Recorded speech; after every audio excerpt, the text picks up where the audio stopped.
వచ్చే భక్తులు మీకు కనిపిస్తారు. భగవంతుడి యొక్క నామ సంకీర్తన ప్రతి దేశంలో ఈ రోజు జరుగుతూ ఉన్నది.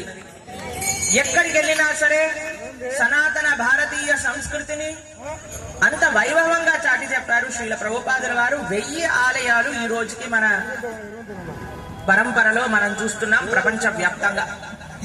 అలానే భగవద్గీత విషయానికి వస్తారా, మనందరి సనాతన ధర్మంలో అందరికీ అత్యంత ప్రామాణికమైన అన్ని సంప్రదాయాలకు కూడా తత్వాన్ని తెలిపే పుస్తకం భగవద్గీత. సుమారుగా ప్రపంచ వ్యాప్తంగా 90 భాషలలో అనువాదం అయ్యింది ఈ రోజుకి. ఎన్ని పుస్తకాలు వితరణ చేశారో తెలుసా? ఇప్పటిదాకా 5 కోట్ల కంటే ఎక్కువ పుస్తకాలు ఈ రోజుకి